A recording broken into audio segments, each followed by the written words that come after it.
and more.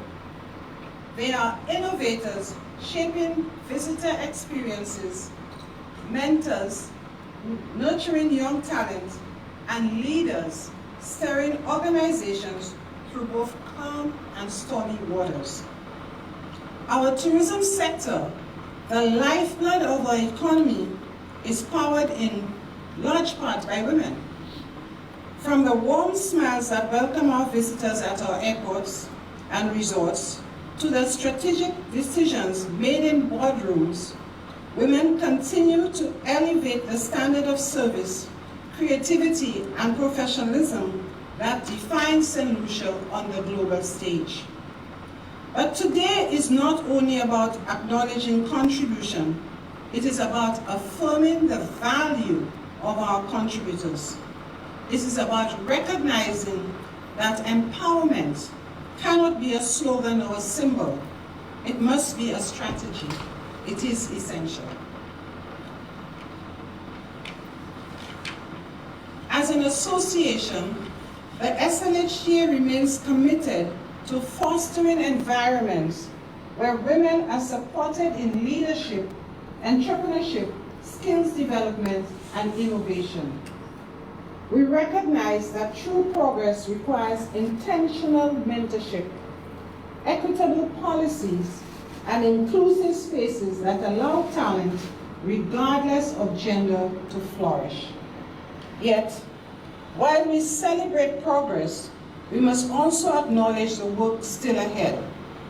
We must continue to champion equal representation in executive roles, advocate for professionalism in developing pathways, and ensuring that the next generation of young women entering tourism sees not only opportunity, but possibility without limitation. To the women gathered here today, you are not simply participants in this industry, you are architects of the future. Your vision, your compassion, your courage, and your determination are shaping a tourism product that is authentic, sustainable, and globally competitive. And beyond your professional roles, many of you balance responsibilities as mothers, daughters, caregivers, mentors, and community leaders. That balance requires strength that often goes unseen. But today, we see you, we value you, we thank you. Today, we celebrate your strength, we celebrate your resilience, we celebrate your leadership. We celebrate your excellence. Let this brunch not only be a social gathering, let it be a moment of connection, a moment of affirmation, a moment where partnerships are strengthened, ideas are born, and encouragement is truly given. Let us all remember that when women thrive, businesses thrive. When women lead, communities prosper. When women are given equal opportunity, nations advance. As we move forward together, may we continue to uplift one another, collaborate with intention, and lead with confidence. On behalf of the Saint Lucia Hospitality and Tourism Association, I extend heartfelt appreciation to every woman contributing to the vibrance and resilience of our tourism industry and our nation. Happy International Women's Day. May you continue to rise, to lead, to thrive, and to inspire. Thank you, and enjoy this wonderful celebration.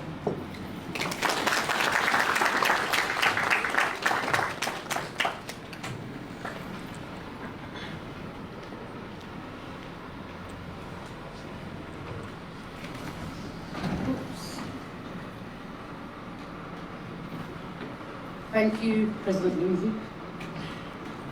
Okay, it's my privilege to introduce our keynote speaker, Vanessa Ledesma, Chief Executive Officer of the Caribbean Hotel and Tourism Association.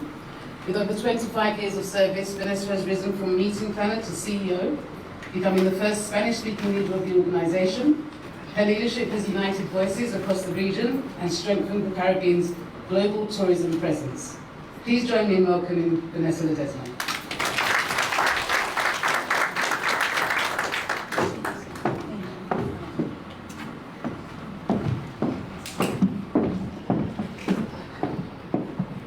I'd like to next welcome Mrs. Margaret Monplaisy, CEO of Saint Lucia Distillers. Margaret has championed Caribbean craftsmanship and brought global recognition to Saint Lucia's beverage industry. Her leadership exemplifies resilience and innovation.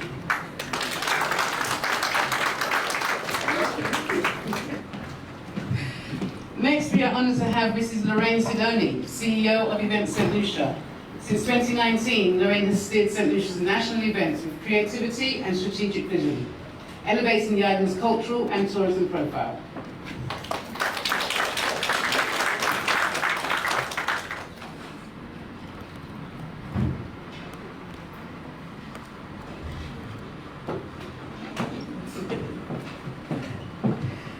And finally, last but by certainly no means least, we welcome Yasmin Remy Hilton, our General Manager of Body Holiday.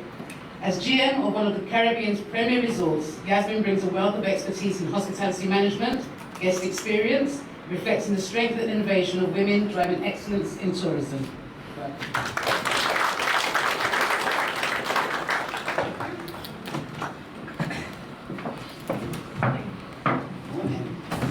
Vanessa, over to you.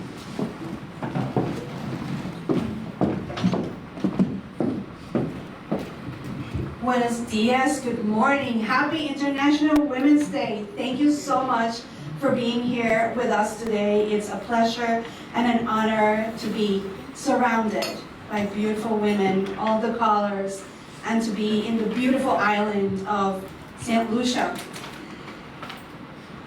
I would like to begin by extending my sincere thanks to Narani and Juliet and the entire team at the Saint Lucia Hospitality and Tourism Association for the invitation and for bringing us together for this meaningful celebration.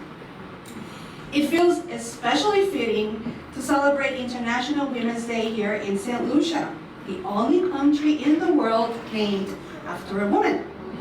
And what a powerful reminder that women have always been at the heart of this destination and the industry. Across the Caribbean, women contribute at every level of tourism. They're owners, general managers, entrepreneurs, innovators, chefs, culinary artists, housekeepers, guest service professionals, finance, HR leaders, attraction operators, tour guides, educators, trainers, and so many others whose dedication ensures that every visitor leaves our destinations with unforgettable memories.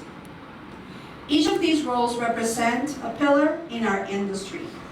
And when those pillars stand strong, the entire tourism ecosystem thrives. Today we celebrate the women who contribute across all of those roles, often quietly, often tirelessly, but always with passion, professionalism, and pride in the work they do. Saint Lucia in particular has produced remarkable women who have helped shape not only this destination, but the broader Caribbean hospitality and tourism industry. Across SLHTA and our region, there are many extraordinary women whose leadership deserve recognition. But since we're gathered here in Saint Lucia, it feels especially important to acknowledge some of the women from this island who helped set the path for change within our organization and the industry. Ms. Bertha Pop, SLHTA's first female president, who brought poise, vision, and determination that helped expand opportunities for women in leadership across our association. Later, Ms. Carolyn Trubetskoy carried forward that momentum as our second female president, demonstrating the power of resilience, collaboration, and strong leadership development. And from a broader industry perspective, we must also recognize Ms. Joyce Destan, whose vision helped build Bay Gardens Resort into the largest female-owned hotel group in the Caribbean, and whose leadership continues to inspire many across our region.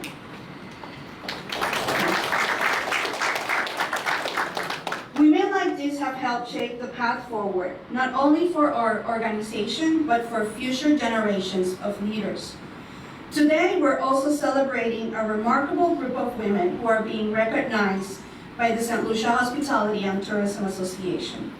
Their achievements reflect the extraordinary talent, dedication, and professionalism that strengthen the tourism industry in Saint Lucia every day.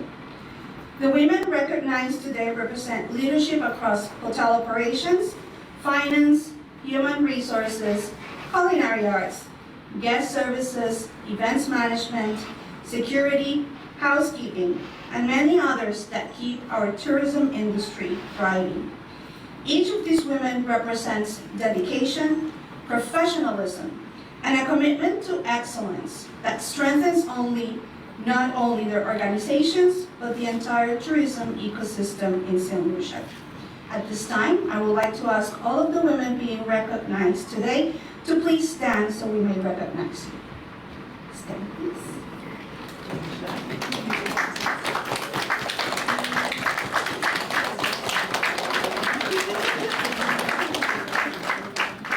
Congratulations to each of you.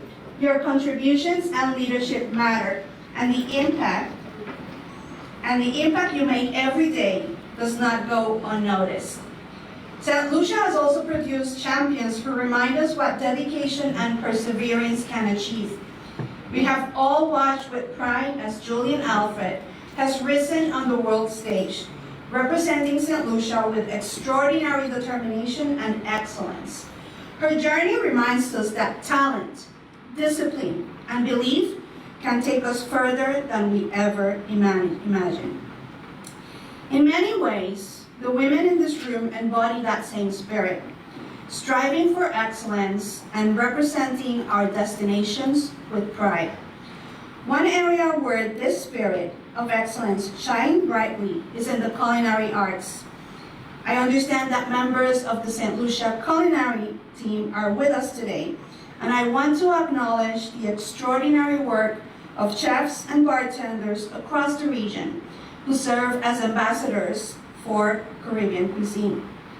Through initiatives like Taste of the Caribbean, which SLHTA has proudly hosted for decades, culinary professionals are given the opportunity to develop their skills, compete regionally, and showcase the creativity, culture, and traditions that make Caribbean cuisine so unique. Taste of the Caribbean is not only a competition, it is also a development platform. It exposes chefs, bartenders to new techniques, ideas, and new levels of excellence, while allowing them to showcase the flavors, creativity, and cultural richness that define our region. I would like to acknowledge a recent Saint Lucian Taste Champion, the 2024 Caribbean Pastry Chef of the Year, Emani Yepolite, whose achievement continues through this tradition of culinary excellence. A few years ago, one of our chefs who participated at Taste of the Caribbean sent me a message reflecting on his journey. He shared how the experience, the mentorship, the competition, the camaraderie with fellow chefs helped shape his growth and encourage him to pursue even greater excellence in his craft. What stayed with me most was the reminder that when we create opportunities for people to develop their talents, we may never fully realize how far that impact travels. And that is the true power of mentorship. My own journey in the industry began more than 25 years ago when I started my career as a meeting planner. At that time, I could have never imagined that one day I would have the privilege of serving as CEO of the Caribbean Hotel and Tourism Association, and certainly not as the first female CEO. But careers in hospitality and tourism are rarely straight lines. They are journeys shaped by opportunities, experiences, and the people who support us along the way. There have been moments of excitement and achievement, but also moments that required stepping outside of my comfort zone. One of those moments came when the SLHTA office in Puerto Rico closed, and I was offered the opportunity to relocate to South Florida. It was a difficult decision. My family is very close, and moving meant leaving behind the daily moments with my parents, my siblings, and my nieces and nephews as they grew up. Over the years, there have been sacrifices, long nights away from home, countless hours spent in airports, and many moments when I could not be present for the everyday milestones of my nieces and nephews growing up. I remember crying a lot when that decision had to be made. But I also realized that sometimes growth requires us to take chances. And that decision ultimately opened the doors that shaped the path I am on today. But success is never the result of one person alone. Behind every leader, there is a network of support. Family members, mentors, colleagues, partners, and friends who make the journey possible. In my case, my husband has been an incredible partner in this journey. When we relocated from Puerto Rico to South Florida, he stepped away from a business that was flourishing so that I could pursue this opportunity. My family has been an unwavering source of encouragement and support. And although I may not have children of my own, I have been blessed to play a meaningful role in the lives of my nieces and nephews. I am also deeply grateful for the team at the SLHTA Secretariat, Latonia, Dean, one of your own, Junior and Margaret, and our volunteer leadership, led by Mr. Sinapnik Bustan, whose dedication and passion drive the work we do every day. Leadership in our industry is not a solo effort. It is a collective journey. And many of you in this room know exactly what that feels like, balancing demanding careers while also caring for families, supporting loved ones, and showing up every day with dedication and commitment. There is no perfect formula for work-life balance, but strong support systems make the journey possible. Over time, I have come to realize something important about leadership and legacy. Legacy is not defined only by titles or positions. Legacy is about people. It is about the relationships we build, the individuals we support, and the opportunities we create for others to grow. When I look back on my journey, the Vanessa who began this career over 25 years ago could never have imagined the friendships and relationships that would develop along the way. Through this industry, I have gained an extended family, one that it is as meaningful as my own. As leaders in this industry, we also have a responsibility that extends beyond our own careers. It is not enough to celebrate success. We must intentionally create pathways for others to grow and lead. When I began my career, I was not thinking about becoming a CEO. I simply loved what I did. I was passionate about the industry, and that passion became my personal mantra. Passion drives success. But for many young professionals entering our industry today, the path forward is not always clear.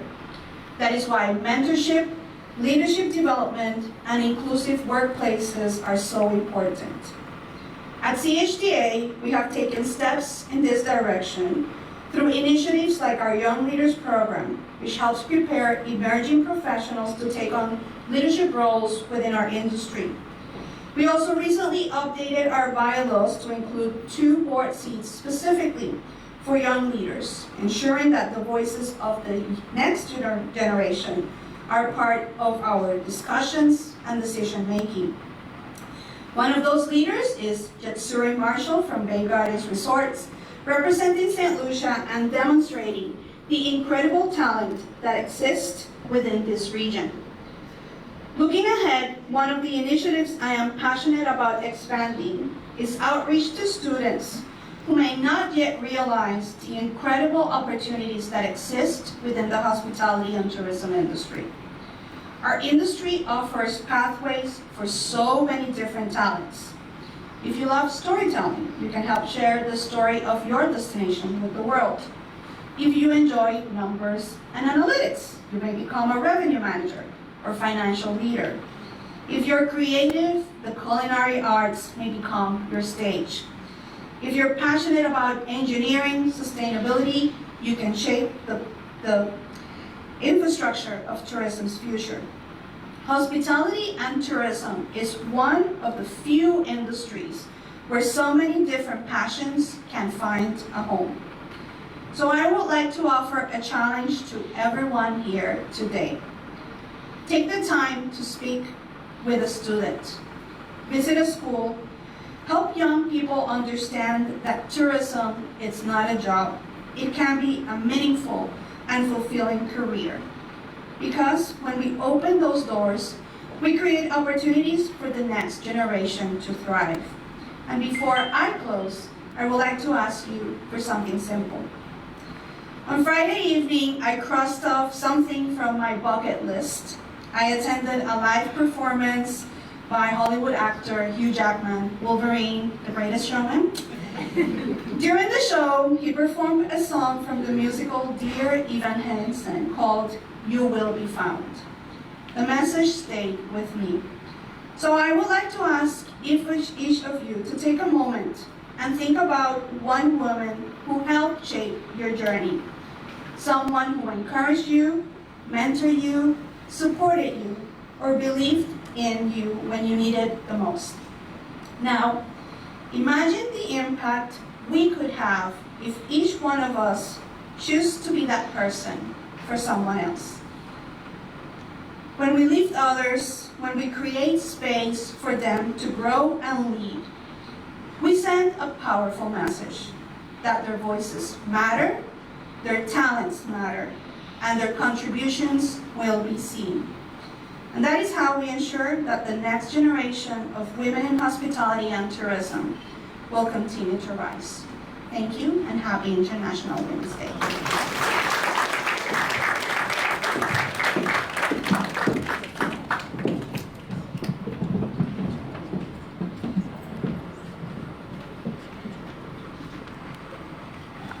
Good morning, everyone.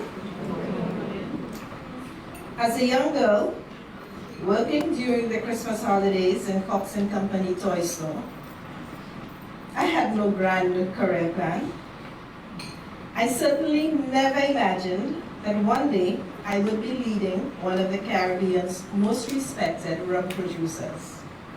Yet, here I am today. So first, I would like to thank the Saint Lucia Hospitality and Tourism Association for inviting me to speak at this International Women's Day brunch. It is truly an honor to be among so many accomplished, inspiring women and to eat food prepared by talented female chefs. Is that what you told me? I love foods, sorry. But today is not just about speakers on this podium. It is about every woman in this room who shows up every day in businesses, in offices, in kitchens, in classrooms, in boardrooms, doing work that often goes unseen but makes our country stronger.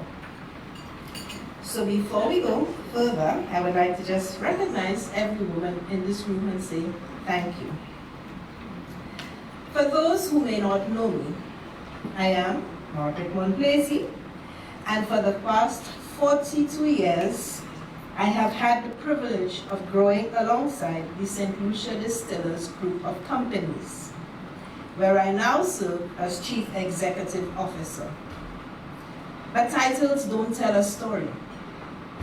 The real story is about a young girl from a humble background who did well at school but had no clear ambition and certainly no vision of becoming a CEO.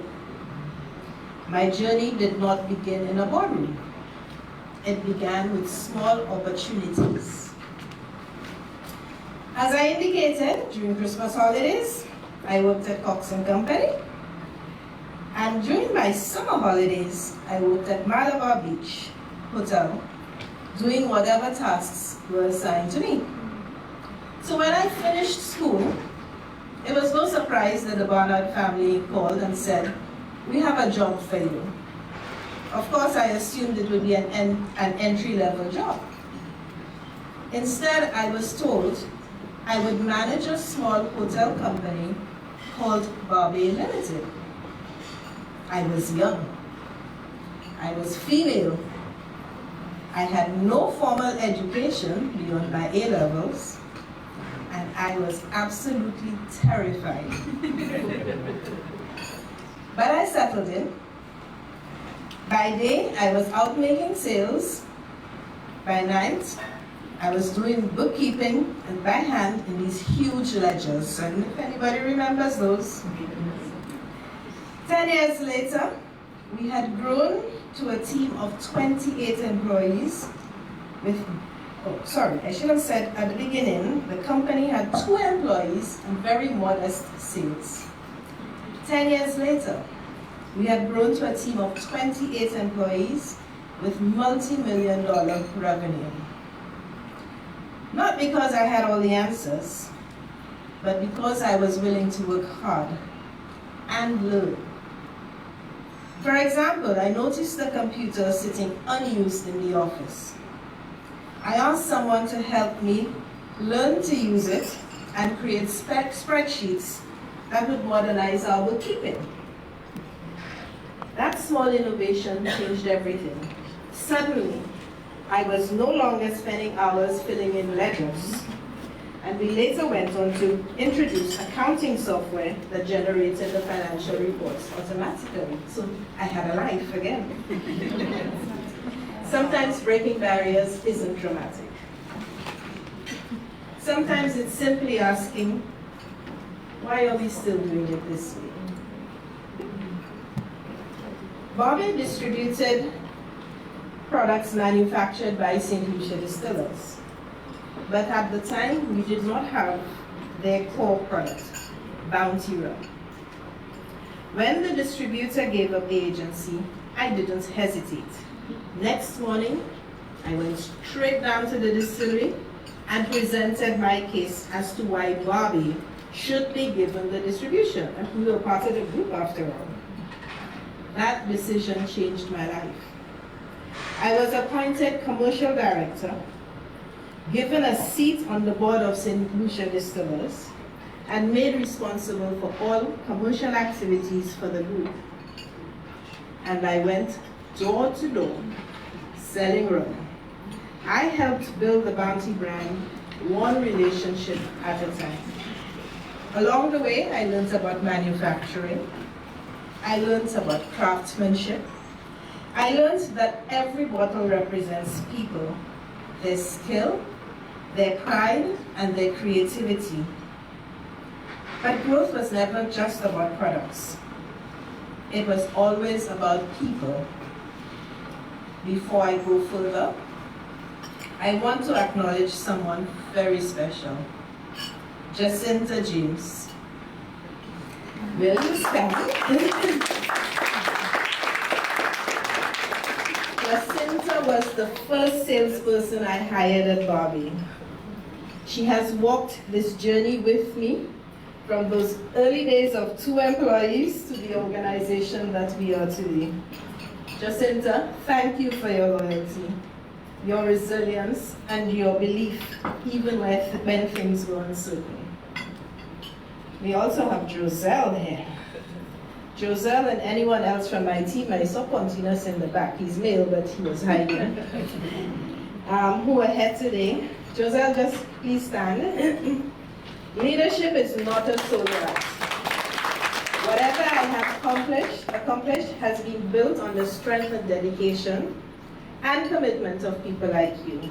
And I want to say Joselle was instrumental in our company achieving ISO 22000 certification very recently. Well done. So as you know, I joined the company with only A levels, so it was always my dream to complete my education. So when the Saint Lucia Chamber of Commerce partnered with the University of the West Indies to offer a diploma program, I enrolled immediately. I completed my diploma in 2002, then went on to pursue my MBA. That was one of the most demanding periods of my life. I was working full-time, raising children, and studying late at night while they prepared for their own exams. I had one doing CXC and one doing common entrance. During that time, the company was sold. Leadership changed. Support disappeared. Pressure increased. But quitting was not an option. I graduated with my MBA in 2006. What I want every woman to hear is this: your education does not expire. Your dreams do not expire. And your capacity to grow does not expire. Make use of every opportunity to increase your knowledge. This will serve you well. After completing my MBA, I realized something important. We were strong in operations, we were strong in sales, but we were weak in human resource management. So I did something unconventional. I changed my title to Human Resource Director while performing my duties as Commercial Director. Why? Because titles send a message. If HR is treated as administrative, it will never be strategic. If people are treated as secondary, performance will always suffer. We introduced progressive HR policies, including education funding for staff, and today, many of our managers benefited from that decision. But let me speak honestly. Being a woman in a male-dominated and manufacturing environment is not easy. I was told I would not last. I was constantly compared to my predecessor. I was often described as too soft, too emotional, too demanding, or sometimes not demanding enough. We are judged whether we speak or stay silent. And yes, there were moments when I doubted myself. But I learned something important. You cannot lead by trying to fit someone else's mold. I could not be Laurie Barnard. I always had to be somebody different. You lead by knowing your values and standing firm in them. I was lucky to have mentors along the way.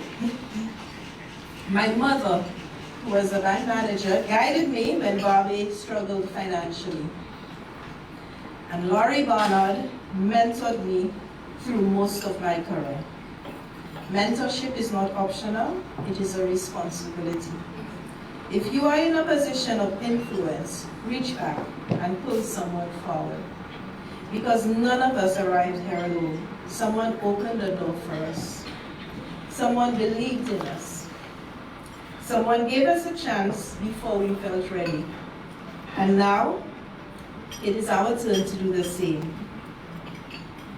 Let me also say this clearly, and as our previous speaker said, balancing family, leadership, and personal well-being is not easy.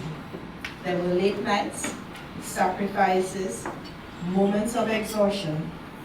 For many years, I believed that proving myself meant pushing harder and sleeping less. But what I have since learned is that endurance means more than intensity.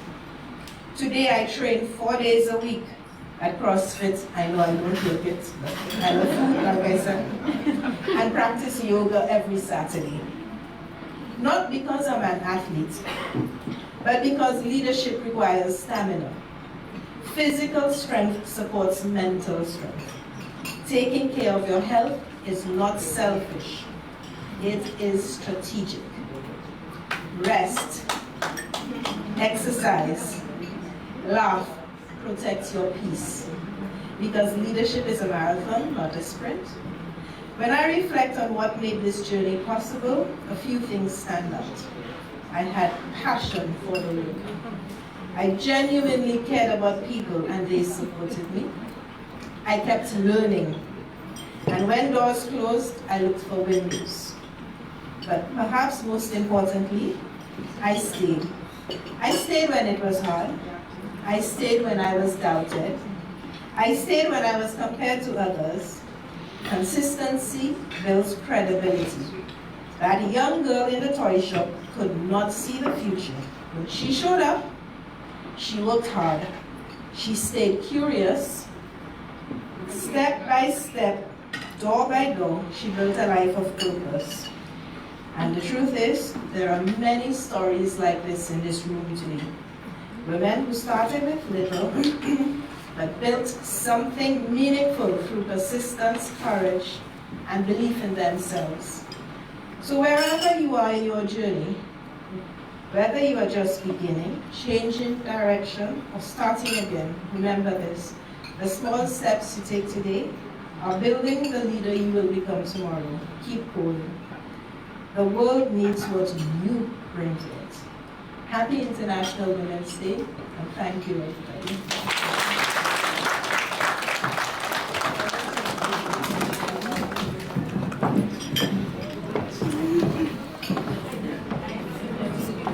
Good morning, everyone.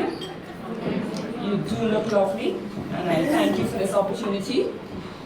I think if we were to do any public speaking course, the first lesson would be never to start your speech with an apology or with any sort of self-doubting. And I do feel inclined to do so, but I won't. I mean, I've just come behind two phenomenal women. I'm speaking to a room full of illustrious, renowned, notable, experienced, educated women. What can I say that you haven't heard before? And Juliet, I almost called you to say, well, I can't do that.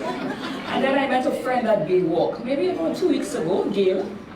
And Gail said, Lauren, she's very chirpy. Lauren, I hear you speaking for the International Women's Day Brunch. And I said, Gail, yeah, I'm not sure I'm going to do it because, you know, all those women there, what can I bring? And she said, listen to me. Every woman has a different angle. Sure enough, your experience, your perspective, your strength might be mirrored, but you have a different angle. Go there and tell your angle. And I appreciate that reminder. And within the vein of being reminded, I said, okay, here's what I'm going to do. I am going to draw from my experience, yes, but I want to remind the room full of illustrious, renowned, notable, educated women how to respond in different situations. Ladies, I cannot tell you how much that has created my success and some of my failures. How to respond in situations. 30 years of experience, yes. And the thing is, let me just tell you, every one of us, at an intellectual level and a theoretical level, we know how to respond. We can see it when other people respond wrongly. But yet, there's always a lapse. I want to share some experiences with you where I've responded well, where I've responded not so well, and try to sort of figure out what triggers the right response. Because the aim, when you're growing, to be a success, to be respected, is when you respond how you're supposed to respond so that people can respect you. So about 20 years ago, I'm in my office, and I am tearing into a gentleman who lapsed. I mean, a good worker, but, and you know what? I can't even remember what he lapsed at. Isn't that usually it? Something that seems so humongous years ago, you can't even remember what it is. And I am going behind this gentleman, maybe because he got a poster wrong for a promotion, maybe, I don't know. And he keels over and begins to froth at the mouth. Ladies, it's 20 years ago, I'm telling you, that happened, and it still brings a tear to my eye. I think there was a medical disposition. I don't think the weight of my words will cause somebody to keel over and froth at the mouth. I don't know. But it was triggered by what I was saying. Yeah, I was not responding as I was supposed to respond. So that's 20 years ago. 2 years ago, you would think I would have learned. I mean, my goodness. You're getting older. The only good thing about age is wisdom, eh? Don't be fooled. All that thing about not being done you as old as how you feel, the only good thing is the wisdom you acquire. But we don't always get it right. So 2 years ago, of course, we do jazz along with the Saint Lucia Tourism Authority. And it's probably April, so tensions are high. I get a call from the then CEO of SLTA, and she accuses ECSL of doing something that we're not supposed to do. And she and I get into a shouting match. They classy. My staff hearing, her staff hearing, I'm sure, and we are going at each other. I'm not here to talk about how she responded, because the only response you can control is your response. So there we are, shouting at each other. Of course, I'm talking about the late St. Jules, Lorraine St. Jules, may she rest in peace. Do you know that was one of my last encounters with her? Remember how to respond. Yeah? You have to be in charge of your response because your growth depends on it. So let me go to a personal, let's move away from the workforce, go to a personal experience. And I'm at home getting dressed, and my husband, now many know what to say, when to say, but he says, okay, well, I guess we'll all have to wait for you. You always getting dressed last and blah, blah, blah. And I just stare into him. The whole evening is spoiled. But hear this. 2 weeks after that, we're out with friends, and he says the same thing because they just don't learn. But my response is different. I have an audience. I'm trying to impress people, and I laugh. Wait. Same criticism, different response. So I can control it. I think it dawned on me then, okay, so this is something you can control. It's not just a knee-jerk reaction that, comes out of you. Unicoma. After 22 years of serving, I'm called into the managing director's office and I'm told that my job is being made redundant. And my response is classic, textbook case. I said, okay, but do me a favor. I'm working on salary increases for 2 persons in my department. Can you promise me that those salary increases will go ahead even though I'm not there? I took myself out of the center of the situation and my response was spot on. So we have good responses, we have bad responses, and so many examples I can give, but I want to zero in on what triggers the right response.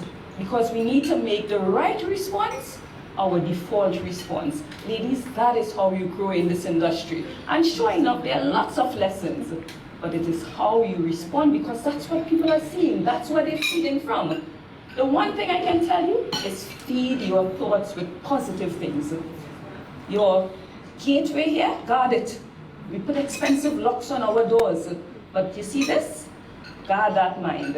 And I'm not saying to live in a cocoon. Of course, you're part of an organization. You need to know what's happening with current affairs. You need to be able to speak sensibly on certain things. Even the war now, you need to know about it. But you have to be careful how immersed you get in such negativity. Because you see those thoughts, they become actions, that become habits, that become your life. For me personally, I'm not going to make this a pulpit. Mine is my spiritual journey. Yeah, everybody has their choice. I am powered by the Holy Spirit, and that has changed the way I respond tremendously. Surround yourself with positive women. Oh my goodness, we're doing that today. Yeah, surround yourself with women that want to uplift. Ladies, we keep pulling each other down. Why? So, Juliet, I just want to read from my book. It's not a marketing ploy. But you can get it on Amazon. For only $7.99, ebook or paperback. But no, it's relevant. I assure you it's relevant, okay? So, I felt compelled to write this book. It's Soul Medication, Daily Spirituality, and Laughter for the Soul. It recounts biblical stories, and then it takes a little bit of a lighter look at it, because religion could be so serious. I thought, hey, God loves to hear us laugh. Let's laugh a little, but then use those as springboards for, I guess, deeper spiritual meditation. Soul medication, but you meditate. So this one, day 15, and it's relevant, I assure you it is. but you can still look at it. This one is no lights needed. Jesus, weary from travel, sits by Jacob's well in Sychar, Samaria. It's noon, hot, quiet, and not exactly peak social hour. A Samaritan woman approaches to draw water alone. That detail matters. Women usually come in groups, early in the day. Her solitude hints at shame, exclusion, and a story she's not eager to share. So from over 2,000 years ago, we behind each other. Yeah, we pulling down each other. Yeah, this woman was avoiding other women. I'm a little off script, let me go ahead. But Jesus starts the conversation. He asks for a drink. She's stunned. Jews didn't talk to Samaritans, especially not women. Then he offers her living water. She's intrigued, skeptical, curious, and then he tells her everything about herself. You've had 5 husbands, and the man you're with now isn't your husband. No introduction, no background check, just truth. She runs back to town shouting, come see a man who told me everything I did. Then I go into a bit of laughter medication. That must be one reason why God chose for Jesus to walk the earth exactly when he did. Because if this scenario had happened today, knowing all he knew about the woman, wouldn't have seen the miraculous. After all, Jesus could have just read about her on Facebook or Instagram. Then there's the punchline, go ahead, laugh out loud, God loves to hear you laugh. Then I go into spiritual medication. Jesus didn't arrive during the age of algorithms or AI. He came when faith required listening, trusting, and believing without digital proof. His miracles weren't filtered through screens, they were felt in hearts. The woman at the well didn't need a notification, she needed living water. She didn't need a profile review, she needed redemption. God's timing is never random. Jesus came when the world needed faith over facts, presence over pics, and truth over trends. And he still meets us at our wells when we're tired, thirsty, and alone. There's some soul doses that you can take away. God's plan isn't rushed. It's precise. Jesus didn't need Wi-Fi to connect. He needed a willing heart. He still shows up in quiet moments, etc. Then it ends with a daily prayer prescription, master of perfect timing. Thank you for knowing exactly when and how to reach me. Help me to trust your plan even when it doesn't match my calendar. Teach me to recognize your presence in the ordinary and to believe in your power beyond what I can see. May my faith be rooted not in evidence, but in encounter. And may I, like the woman at the well, run and tell the world what you've done for me. Amen. All right, so it's a 30-day devotional. And I thought that story about the woman at the well was really telling because it's sort of comfortable now. You know that we're not fighting this recently.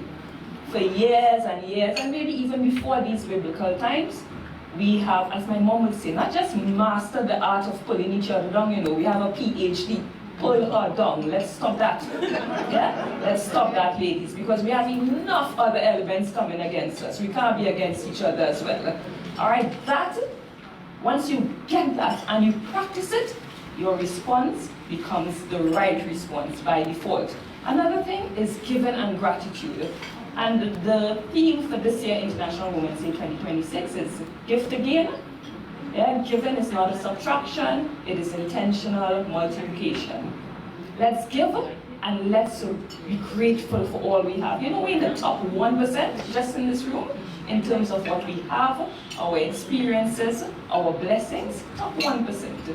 You can ask anyone, we are blessed beyond, let's be grateful, guys. And once you adopt a spirit, a posture of giving, of gratitude, you take yourself away from the center.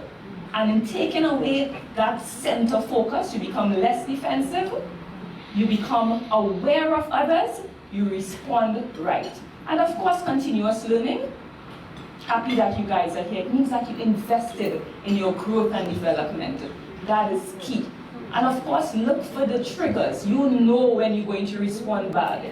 You know when you're going to respond inappropriately. Try and get that trigger, stop it, respond right, because that is going to fuel your growth.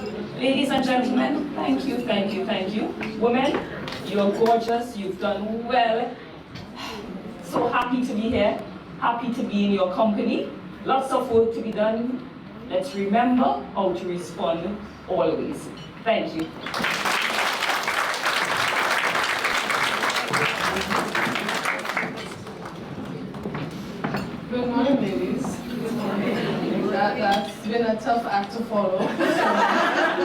There we go.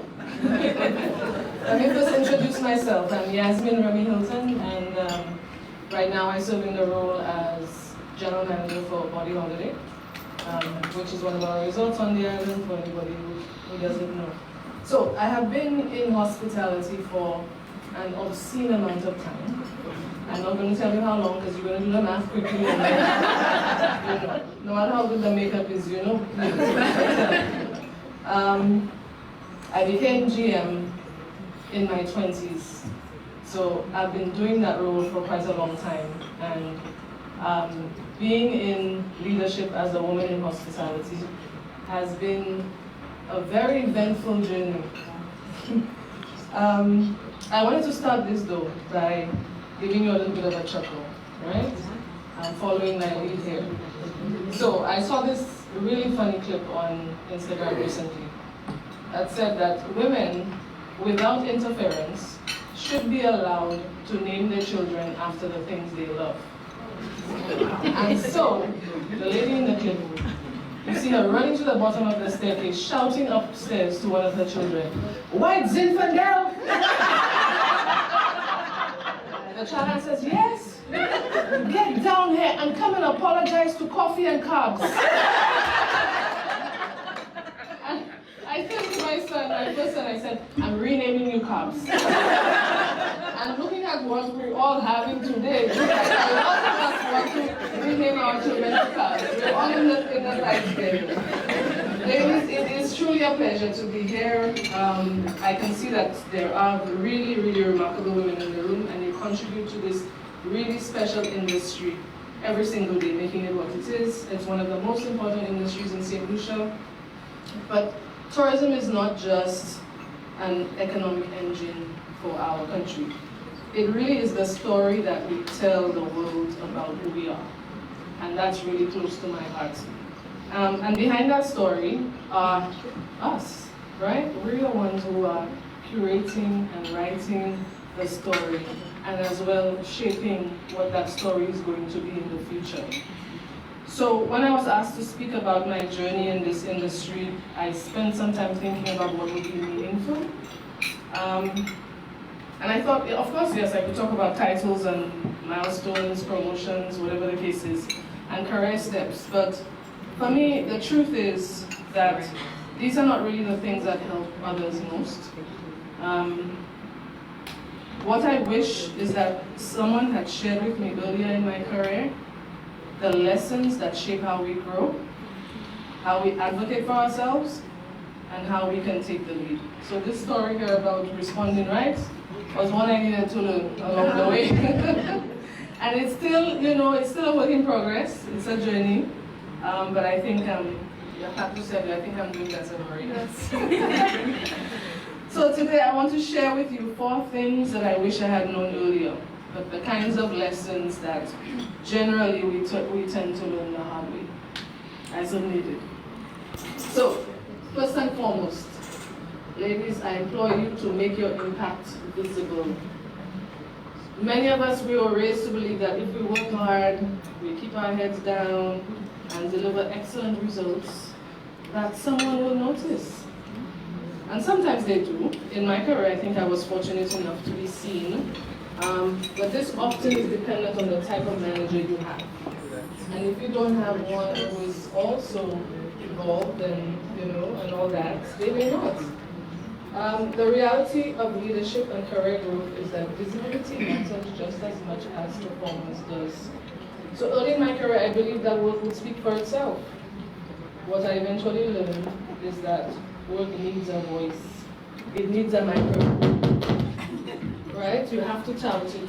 And you don't do it in a boastful way, but in a way that clearly connects what you do to the value that it creates. That's important.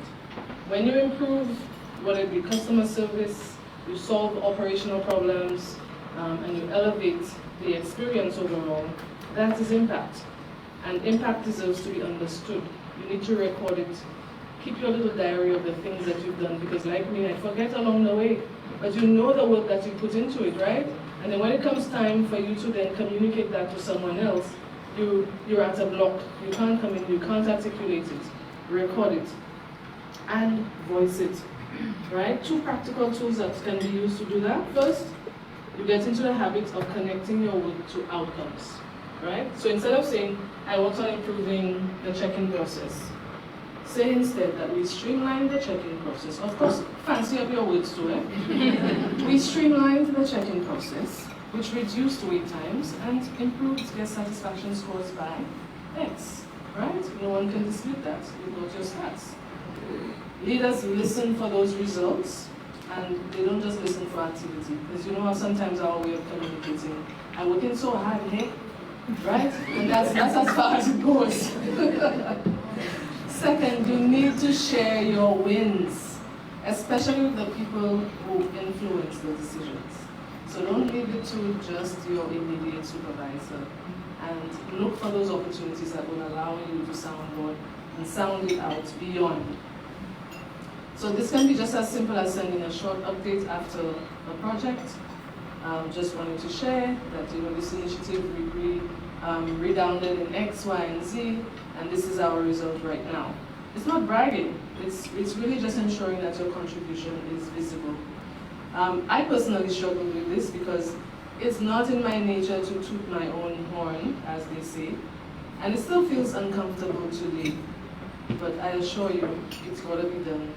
Because if you want to move up the ladder, the right people need to be aware of your value, right? Not just how hard you work, but the value that you create. And that's the whole point, right, of business. It's about creating value, and that's what leaders want to hear about.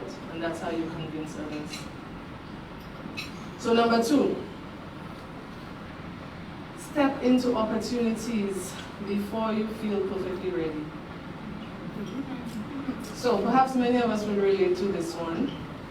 And if you recognize it, just give me a little confirmation. When you hear it, just say,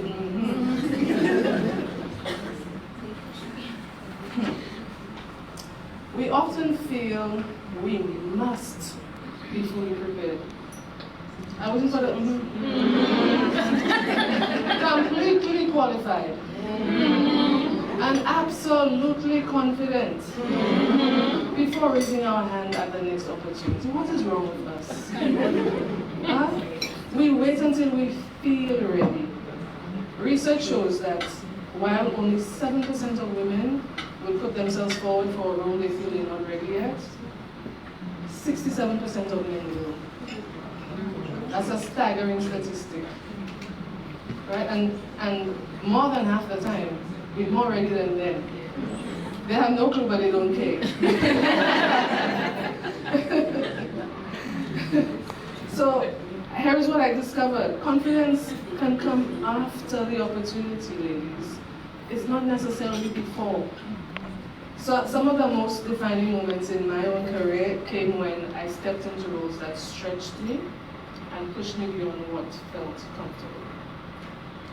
And I would admit to you that in some of those cases, I would not have taken the step if I didn't have in my life, fortunately, men who were by my side who believed in me enough to help push me along. So the other tip is the right partner. We'll come back to that.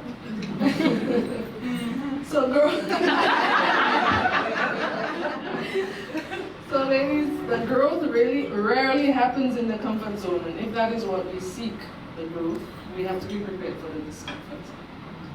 So again, 2 practical tools. When a new opportunity appears, instead of asking yourself, am I ready? Instead, ask yourself, can I learn this? Simply. That is it. If you think you have the capacity to learn it, do it. Right? Most leadership roles are not about already knowing everything. They're about having the capacity to grow into the responsibility.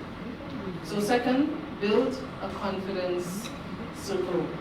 Identify, and sometimes it could be very few, it could be only one person. We know our community and our culture sometimes, right? Identify 2 or 3 people, whether it be mentors, colleagues, friends, partners, whatever the case is, who will encourage you to step forward when you know you're going to hesitate.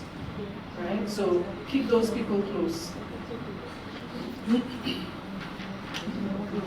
Number 3,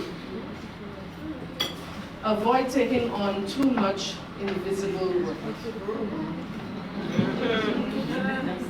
This one, again, is close to my heart, particularly because it often comes from a place of generosity. We are female, we're maternal, we are sheep, and therefore we always want to be the fixers.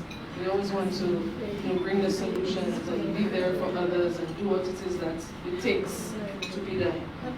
Women are often the ones who hold things together. We organize, we support, we solve problems, we step in when something needs to be done. These things matter. And of course, they make the workplaces better. But sometimes we end up taking on responsibilities that are important, but not visible. They're not strategic and not career advancing. Whilst our, the side will be very strategic about that and decide what not to take on and step away from this because that is doing nothing for my career. Why can't we say that? Right? Studies show women are asked to take on non-profitable, invisible work tasks, about 44% more than men, costing us roughly an extra month of work each year. Time we could have spent on the projects that lead to promotions and bigger opportunities. Time we could have spent on ourselves, on our families, right? Over time, that can limit the energy we have for work that truly demonstrates leadership. Wouldn't you agree? So again, giving you 2 practical tools. Before something, pause and ask yourself, will this help me grow toward the leader that I want to become? And if the answer is no, then it may be worth reconsidering. That's an option, So, when possible as well, a second way is to share the responsibility. Instead of automatically taking on the task, you might say, perhaps we can rotate this responsibility across the team. So it's not just you carrying that load. So this ensures you still remain supportive, you're still giving the right response, while also protecting your time for your own strategic work and for your plans and for your own dreams. So another really one of my favorites, number 4, is to negotiate or revisit compensation confidently. The room is quiet. For many of us, talking about compensation feels uncomfortable. Am I right? Yes. We often talk to be grateful for opportunities and prove ourselves through hard work. But here's the reality. Compensation reflects how your contribution is valued. Right? So even today, in 2026, women earn an average of 83 cents for every dollar a man earns globally. And this is a gap that you can imagine compounds over a career, making it absolutely essential to confidently advocate for yourself and for your value. Early in our careers, many of us accept the first offer we're given, or we hesitate to revisit the conversation even if we feel that the first offer wasn't satisfactory, or if that is not a true reflection of our value or our input, right? Small differences early in your career will compound over time. Let's be honest, and I've said it, talking about money can feel awkward, and we've all seen the Gen Z approach, right? They walk in on day 1 and say, I deserve a raise, like now. And we laugh about that, but there's the point. Whether you're Gen Z or seasoned in the industry, confidently asking for what you're worth is not bold, it's necessary. The difference in doing it with strategy, timing, and clear evidence of your impact. That's the difference between you doing that and the Gen Z approach. Learning to talk about compensation professionally and confidently is part of leadership maturity. So embrace that. Always anchor the conversation in value and impact, not personal need. So instead of saying, I would like a raise because I'm working hard, or I have a lot of bills to pay. That's not the man's business, the person you're talking to is not their business, right? Over the past year, I've led initiatives that improved guest satisfaction and operational efficiency, and I'd like to discuss aligning my compensation with the scope of my responsibilities. It's how you handle the conversation and lay it out, right? Make sure you come with your evidence. This keeps the conversation professional and results focused. Secondly, treat compensation conversations as ongoing dialogue, not a one-time event. When your responsibilities expand, when you deliver significant results, or when you take on a new leadership scope, that is the right moment to revisit the conversations. So advocating for your value is not aggressive, right? It's not just being, because it's that time of the month. It's professional self-respect, right? So, ladies, these are the 4 lessons that I wanted to share with you today, but as important as they are, I've also learned that to truly live these lessons, that they must be built on 2 deeper habits of self-discovery and self-investment. And in terms of self-discovery, before you can step confidently into opportunities, you've got to make your impact visible or advocate for yourself.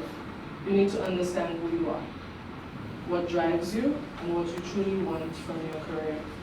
Self-discovery is about asking yourself the hard questions.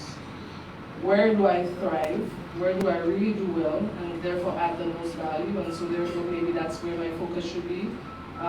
What kind of leader do I want to become? And actually spell that out and lay it out. What goals will I set for myself that I'm going to work towards and stick to? So when you take the time to explore these questions, every choice you make, the projects that you take on, the roles you pursue, and the risks you decide to take become more intentional. And most importantly, they become more aligned with your purpose. Right? It's making that decision for yourself and eliminating the wasting of time in doing other things that will not serve you. I believe in using profiling assessment tools. And a profiling assessment is a scientific tool that allows you to look inside, to assess what makes you tick, uncover the traits that you have around your natural personality style, discovering your values, beliefs, and so on, and things about yourself that you might be unaware of, and help you to highlight those individual areas, most importantly for growth and for development. And also, it gives you an insight into how others see you, which are really great tools for how you position yourself within an organization or within a team. So in terms of self-investment, growth really rarely happens by chance. And to rise in your career, you have to invest in yourself.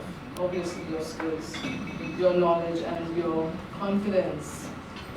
So we see that some peak performers like LeBron James, for example, spends $1.3 million on his personal performance annually. That makes up about 3% of his salary. But for those of us who do not make $50 million a year, we can still apply the same philosophy, right? And decide and commit to how much of our earnings that we should be reinvesting in ourselves. And this could mean many different things. I think in today's world, what is really relevant is about cultivating the right habits, cultivating positive habits that help you to thrive and help you to perform at your best. It's also incredibly important to identify and improve your style of communication, right? And today, what presents itself most and foremost to us is AI and those skills. And so therefore, how are we going to carve our own place in the future because of the presence that it takes? Self-investment is a signal to yourself and to the world that you value your potential and you're committed to realizing it. So when you combine these 2 habits with the 4 lessons, you create this powerful foundation for leadership, growth, and influence in this industry. When I look around the room, I see women who are shaping the future of tourism in Saint Lucia every single day. And from guest experience to operations, from entrepreneurship to leadership. You're already driving the heart of the industry. But I believe the next chapter for women in tourism won't be simply about showing up. It will be about stepping into rooms that we've never been invited to. It's claiming ideas we've always had, and it's shaping the future. It needs to be about leadership, it needs to be about influence, and it damn well needs to be about ownership. So ladies, if I leave you with anything today, it is this. Make your impact visible, don't wait for permission to be seen, know your value, and advocate for it. Your work matters and it deserves recognition. Step into opportunities before you feel ready. Growth lives in stretch, not in the comfort zone. Invest your energy in the work that moves you forward. Protect your time, your focus, and your ambition. Intentionally discover who you are and invest in who you want to be.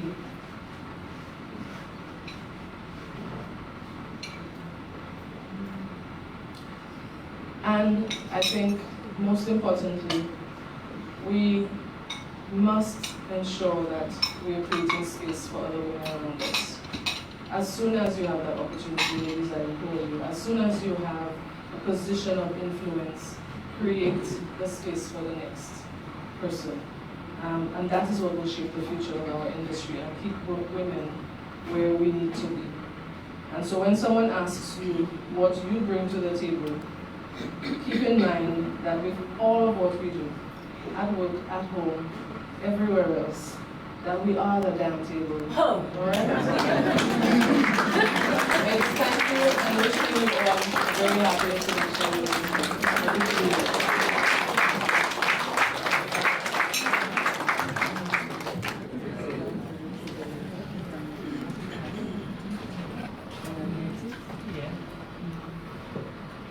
So, the scripts here. The game of scripts. Ladies, give these ladies a round of applause.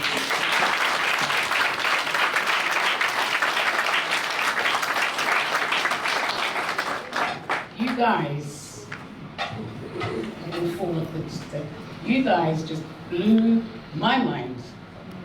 And I know for sure, if they blew my mind, they must have blown your mind, because that was just incredible. Like, the four of you have just given so much inspiration, so much resilience. I mean, it's... Let me go back to my script, because I'm just thank you so, so much. Honestly, I really appreciate all of you. Let me recognize the presence of my CEO, Mr. Narani Aziz. What do you want me to do? Welcome. So now we invite you, our audience, to join the conversation. This is your opportunity to engage directly with our speakers, ask questions, share reflections, and together, let's create a dialogue that is as lively and inspiring as the stories we've just heard today. I'm going to start off with a couple of questions to kind of kick-start this going, but I really implore you guys to get involved, especially when you've got such awesome speakers on stage that you can interact with now. So, ladies, you've all shared such inspiring journeys. What advice would you give to young women entering hospitality and tourism today? This is overall.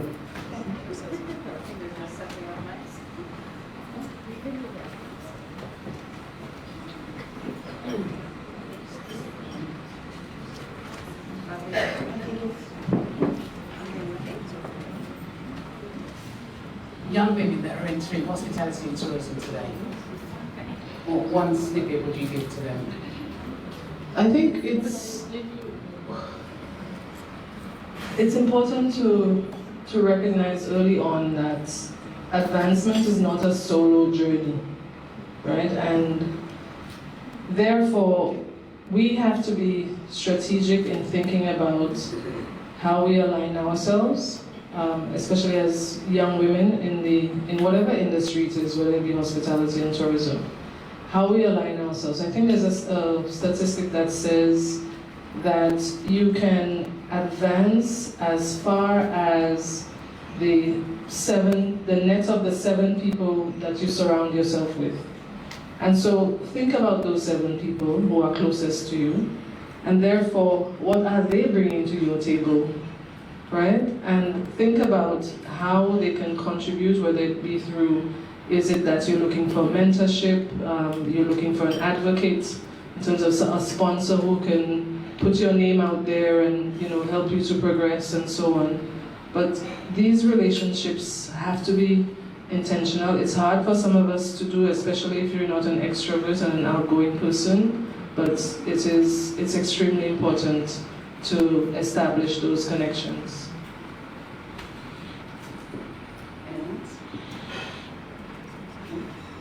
Take a leap of faith in you. You mentioned, know your worth, know your value. Right? Sometimes it's like, and make sure that everyone, not necessarily only across your immediate circle, but outside, knows what you're doing. And it's not about talking about ourselves. It's how what we've done has impacted others. Make that visible, but also showcase it. Relay about it, talk about it. Like it was mentioned, this is not a solo journey. If that's the approach, it's going to be very, very challenging. Surround yourself with people. Reach out. You never know. Somebody may seem very far, far away. Reach out. That person will have a story and will have the desire to make an impact on someone else's life. My contribution, okay. So my contribution would be commit, if you're just starting off, commit to whatever you're going to do.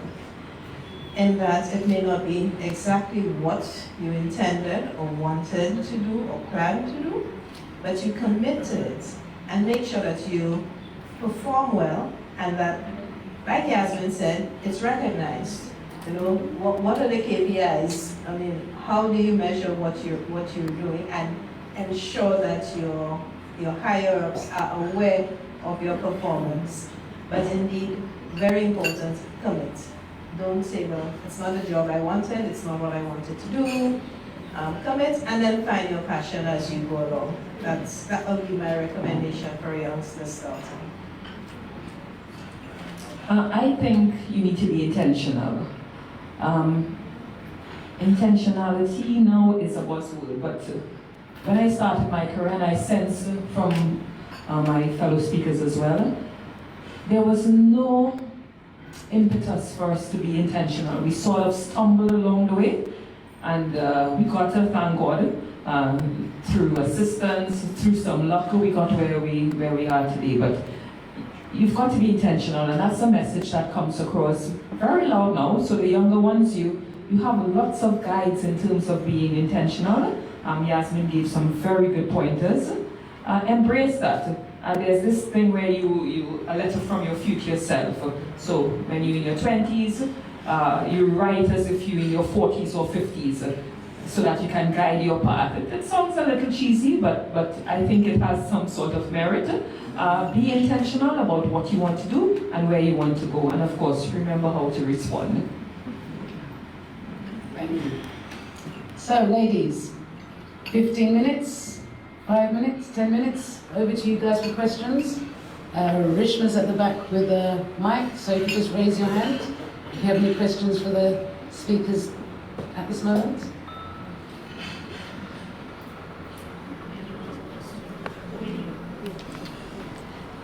Thank you very much. It's been very inspirational, what all of you have said.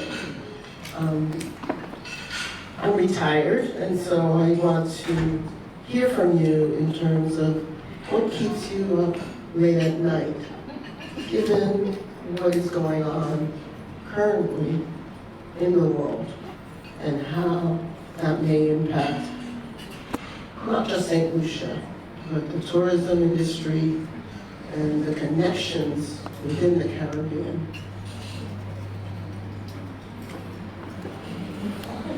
I'm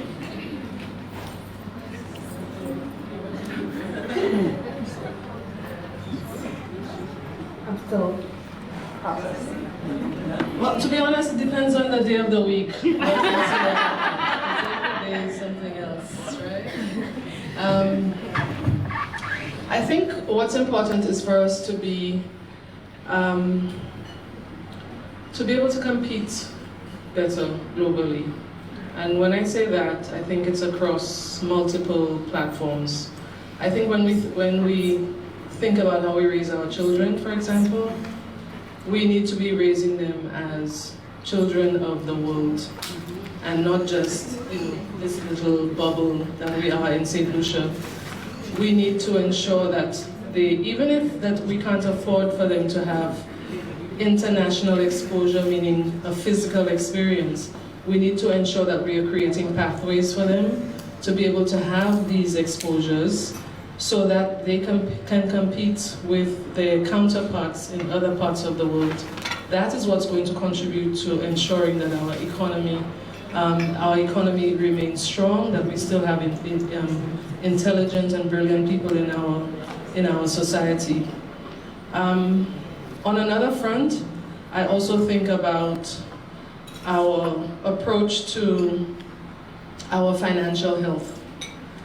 I don't think that a lot of us in this room, looking at the age range that sits here, that we were given this sort of mentorship and guidance from our parents and others around us about how to set ourselves up for financial freedom. And I think that's like, it's really sad and really lacking in our context. And it's important that we find for ourselves the ways to do that. Because yes, of course, you can contribute to, a great existence and a great organization, but ultimately financial freedom is achieved, and so that we can compete again with others in the rest of the world cannot always be achieved by working for someone else, right? It is about making sure that you're looking out for yourself. And I think if we all had that sort of mentality and we were all working towards that within the means and the parameters that we have, overall it strengthens our economy, it strengthens our nation, it strengthens our households, and it makes us competitive. 2 words, resilience and innovation. I mean, our region is extremely resilient, but it's everyday thinking, how can I be ready for what's coming up next, right? The world is changing, we don't know, uncertainty is probably what's keeping, at least me at night of, oh my gosh, what could happen next? But resilient, how can I be ahead of what's to come? And that's where innovation comes to play, right? How can I be more efficient in what I do every day, both from a personal and professional perspective, and how to take all of those rules. AI was mentioned. It's amazing what you can do, and yes, it's a little bit scary, and it's like, oh my gosh, is this going to take away my job? But think about it the other way. How can this improve what I do every day, what it can teach me, and how far can I take it? So innovation and resilience. I will add mine. Mine is probably a bit more practical. When it comes to work, what keeps me up at night? How do we continue to grow as a company and to be able to survive in a global market? You have competitors coming in and attacking us locally, plus we're trying to grow globally. And I do recall, and what is happening globally affects us, even though we're right here in Saint Lucia. I woke up one morning, Russia being one of our biggest customers, we would send containers of bounty rum to Russia and the Ukraine. And one morning, I woke up, the war had just started, and I got a picture of a shipment that we had just shipped to the Ukraine on fire. The warehouse where it was stored was one of the very first buildings to be bombed by the Russians when they invaded Ukraine. So now, a couple of years later, I haven't been able to sell one container to Russia, neither a container to Ukraine. These two markets were totally wiped out. That impacted our sales. And these are the things that happen. You know, things happen globally and they affect us locally. So yes, indeed.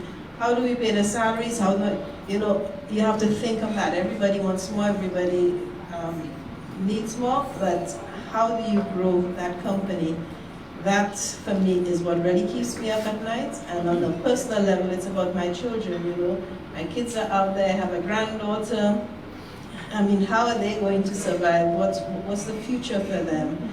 And to probably prepare them, because what I'm realizing, there are no more jobs just out there. People have to create their own careers. We need more entrepreneurs. We need to go out. I have 3 daughters, so lots of women, and a granddaughter.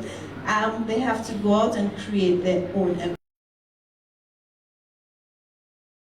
for the future. And that's why, you know, I've been coaching my kids, like, okay, what are you going to do? So one is a doctor, one is a pastry chef, and one is an insurance advisor. So it's okay, you can start your own business, you can do your own things. And that is what I would say is what keeps me up at night and how I'm addressing it. I just want to recognize our PS, Mrs. Vite. Emails from her keep me up sometimes. You know, there are millions of things to worry about if we're honest. You've got to be very, very practical about life. You can stay up all night worried. I sleep like a baby. I have to say that. But I've been upfront. I've told you my spiritual walk, my dependence on the Holy Spirit. That allows me to sleep like a baby. But I understand. You can worry about your children. You can worry about the next event coming up. Emails from the PS. I'm not joking anymore. You can worry about a lot of things. But to what avail? Yeah? Sum up your options quickly in life. You're going to do this, you're going to do that. Or you're going to worry about it and it doesn't move the needle. Be practical about your mindset and have a good night's sleep. Okay? Ladies, may I just add that not everybody necessarily may have the opportunity to start their own business. And so, because we have different paths in life. But I think the point I was trying to make earlier is that when we think about health, when we think physical, you know, a lot of us, it's made perhaps a little bit easier to get into a routine. We know we have to work out, we know we have to eat properly, we know how to whatever. Mind health, mindfulness and mental health is also coming into focus, and we're thinking about that. But we also need to think about setting our financial goals and thinking about our future early. Because if you miss that boat, when you get to that point in your life where it's too late for you to be able to, you know, establish yourself and ensure that you're covered for your retirement, ensure that you're not a burden to your children, and things of that sort, it makes sense to start young. So starting in your 20s, I know we think a little bit more frivolously. You know, first paycheck, we think about, you know, it's clothes, it's this, it's that, all the things that we want, but we've got to plan. And not being able to have your own business, it's about thinking about what are the investment options that you can tap into, so that can compound and multiply for you almost passively. And that is the way I think that, you know, a lot of us need to ensure that we're carving out a little piece of our earnings to ensure that we can do that. I'm not a panelist, and being the president of the Hospitality and Tourism Association, there's one thing that keeps me up at night, and I'm open to suggestions. I would like my legacy to be having educated the people in the industry and beyond about Saint Lucia and all that it offers. You know, it is said that we have the second highest lighthouse in the world, located in the world. I've had the experience of dealing with some persons who travel around the world just to see lighthouses. you know,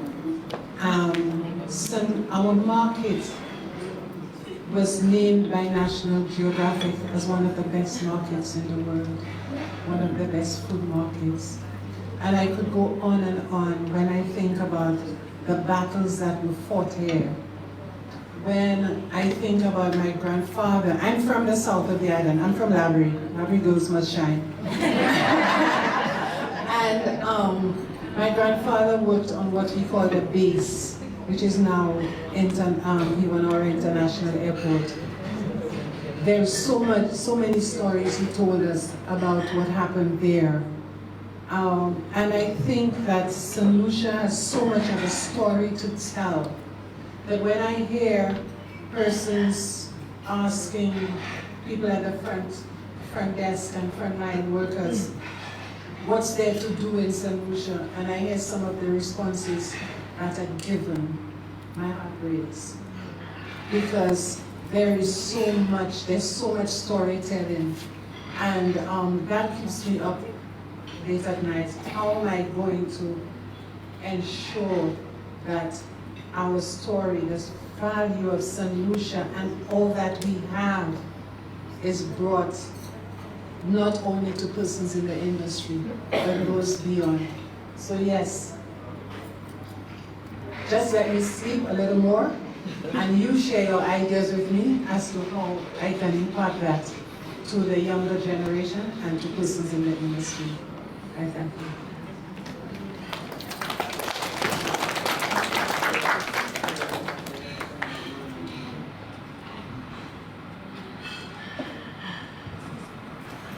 Any more questions, comments, stories, reflections?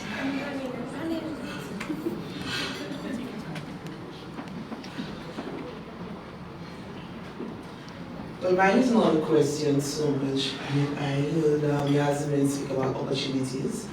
Sometimes where you are is not where you started. And I really want you all to put that towards Mrs. Moplezi. She said that at some point she noticed we didn't have an HR-related department. And she created that department, made herself director of HR. And I say that because 27 years ago, I knew nothing about wines. I was shy. I was like almost a retarded.